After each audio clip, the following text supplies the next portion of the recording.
Isang mapagpalayang araw po sa ating lahat, mga kaibigan. Ito po ang Kawal ng Demokrasya, Kawal di Carbonell.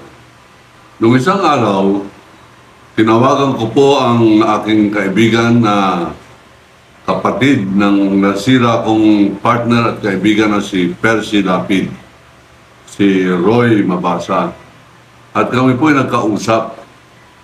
Siya ang aking puntingin sa akin pong sa kanyang parang himig ay nasa ibang bansa hanggang sa kasalukuyan. Ayoko pong mag-isip ng dahilan kung bakit nasa ibang bansa pa siya. Ngunit nalalaman ko na yung isang anak ni Percy Lapid na sabi sa akin na masyado silang nababagabag sa mga pangyayari sapagkat mayroong mga taong tawag sa kanila, tuloy-tuloy ang pagdeterrorize sa kanila sa pamamagitan po ng telepono. Siyempre, naisip ko po na mukhang hindi nila tinatantanan si Percy Lapid. Kaya ko rin po, hindi ko rin po tinatantanan yung paghanap ng katarungan para sa kanya. Kaya natanong ko kay kasamang Roy Mabasa, kapatid po nakababatang kapatid ni Percy Lapid, kung ano na ang kinahinatnan ng kaso. Ang sabi niya sa akin, ganun pa rin, huminto ang investigasyon kay Bantag. At hanggang ngayon, hindi hinuhuli si Bantag, walang humuhuli sa kanya. Meron siyang warrant of arrest, pero hindi alam kung paano isuserve at kung saan isuserve.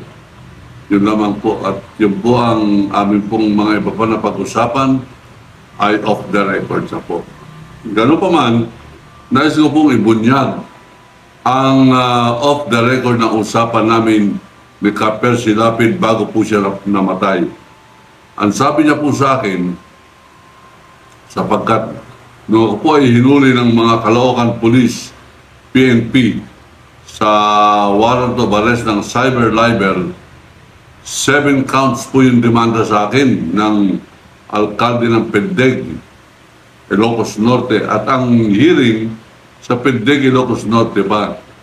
At sapagkat ako po ay taga-labas, taga-Maynila, hindi po nila tinatanggap yung pong piyansa na galing po sa assurance company. Kinakailangan cash bond. Ang ibig sabihin po ng cash bond ay piyansa sa pamamagitan ng cash o perang nabibilang mo. At ang halaga po niya ay halos kalahating milyon sapagkat 7 kaso sa isang komentaryo ang pinagharap sa akin ng piskalya.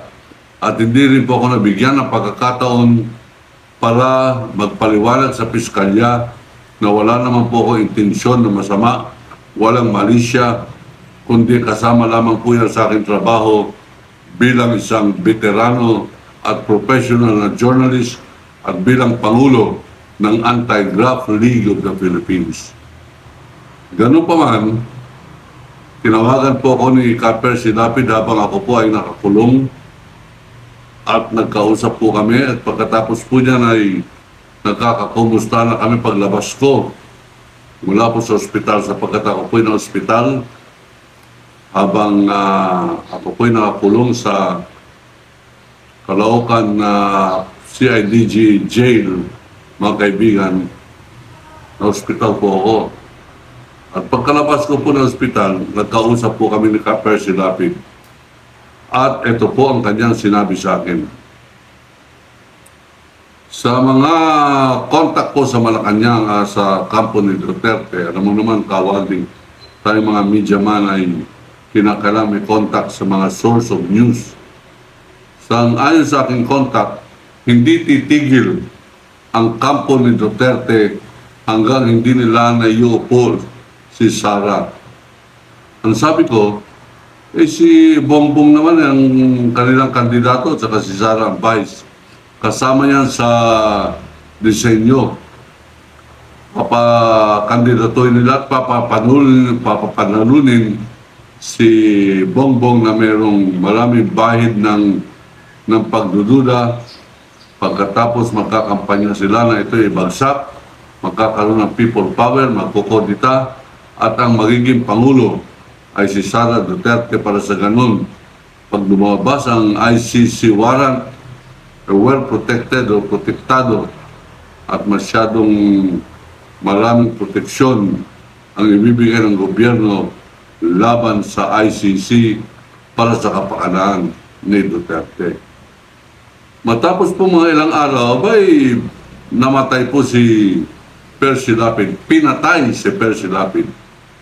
At gumuho po ang aking paniniwala sa ating pong justice system nung aking pong unti-unti nakikita ang disenyo na palayo ng palayo at nagiging mailap ang katarungan para kay Percy Lapid.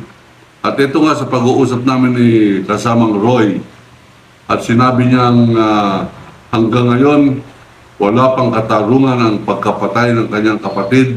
Hindi na po ako nagtataka sapagkat yan ang una ko pong sa pantaha. Kaya nga po pag aking pong pinag-ahambing ngayon, yung aking pong nalalaman tungkol kay June Pala, ang nagpapatay kay June Pala na broadcaster ng Davao City, walang kaduda-duda, 100%, and I offer no apologies, 100% ang nagpapatay ay walang iba kundi si Rodrigo Roa Duterte na naging Pangulo ninyong mga ungas ng Republika ng Pilipinas. Siya nagpapatay po niyan. Hindi lamang dahil po sa aking deduction o aking pong analisa o aking pong pag-aakala, kundi umamin ang nagpapatay o nagsagawa ng pagpatay na si Arturo Las Cañas. Bagamat alam ko na ang naging susi ay ang kanyang dating driver na si Jimmy Proscio, na driver dati ni June Porras Pala, alam ko na po yan. Pero ang opisyal na version, at ito po isinali ko doon po sa aking aklat na ang pamagatay A Country Run Like Hell, nandiyan po yung affidavit ni Arturo Las Cañas at sinabi niyang binayaran siya ng 3 milyong piso ni Rodrigo Roa Duterte bilang mayor ng Davao City sa kadahilanan ng kanyang matagumpay na pagsasagawa ng pagpatay sa isang broadcaster. Kung yan po ay naging matagumpay, malamang sa akin naman pong parehong nararamdaman. Naramdaman ko rin ang panahon na yan ni June Pala na nagpapatay ay walang iba kung si Duterte. Yan pa rin po ang akin po nararamdaman ngayon. At sa turn of events, sa mga pangyayari na masyadong nagiging mailap ang katarungan, hanggang walang umaamin na pareho ng pag-amin ni Arturo Las Cañas, yan po ay magiging sa pantaa lamang. Pero ano po ang dapat natin gawin? Manindigan na po tayo. Manindigan tayo na ayaw natin ang ganyang klaseng brand o ng katarungan. Sapagkat yan po ay kawalan ng katarungan. Yan pong pagpatay na yan, akin nang nilathala dito po sa akin pong libro. A Country Run Like Hell. Nandito po yung affidavit na sinumpaan sa laysay ni Arturo Las Cañas. Ang original copy po nito ay sinumiti sa Senado at wala rin nangyari hanggang ngayon. Hindi pa rin nagkakaroon ng progress sa pagpatay o katarungan sa pagpatay kay June Porras Pala. Di po malayo na ganyan din ang mangyayari dito sa kaso ni Percy Lapid. Sapagkat pinapabayaan po natin, kinalilimutan na natin. Hindi ko po kakalimutan yan. At akin pa rin kilkilin ang may kapangyarihan tungkol po rito sa pagpatay ng kasamahan natin, partner ko na si Percy Lapid. Mga kaibigan, pag pinatay po ninyo yung isang mamamahayag, pinahirapan ninyo isang mamamahayag, ang pinapahirapan ninyo ay yung pong pamamahayag, yung kalayaan para magbigay ng impormasyon, freedom of the press, freedom of speech. Yan po ang nakasalalay po dyan. At ito po mga naglilipa na ngayon ng mga vloggers, kung di na po natin yan, pag ang vlogger ay kumakampi kay Duterte, yan ay isang traidor na vlogger sapagkat ang kanilang pinagtatanggol ay traidor na tao, si Duterte. Walang kadahilanan para ipagtanggol si Duterte ng kahit na sinong vlogger, maliban lamang kung ang vlogger na yan ay bayaran, walang modo, walang pakialam at siya ay kapwa ni Duterte bastos at traidor sa ating pong bansa. Lahat ng nagtatanggol kay Duterte sa kanyang pagtatraidor sa ating bansa ay traidor din. Kaya nga po, nanawagan tayo ng isang araw, lahat ng mga nagsusubscribe dyan sa mga vlogger traidor ay nagsisilbing traidor din sa kanilang bansa. At ito po ang ating pong lalabanan. Kaya nga po sabi ko, ang una pong hakbangin dyan ay kung kayo ay hindi naniniwala na dapat ipagtanggol si Duterte, mag-unsubscribe kayo dyan sa mga vlogger na nagtatanggol o nagsusulong ng katraidoran ni Duterte, mga kaibigan. Ang galing nyo, withdraw nyo, subscription ninyo. Kung sino man yan, pag yan ay maharlika, yan ay ban at buy, kahit na sino mga bayaran na yan, na walang modo. Yan, sinabi ko po yan, walang modo. Walang pagmamahal sa bansa. Wag na po natin suportahan yan. Ibasura natin yan.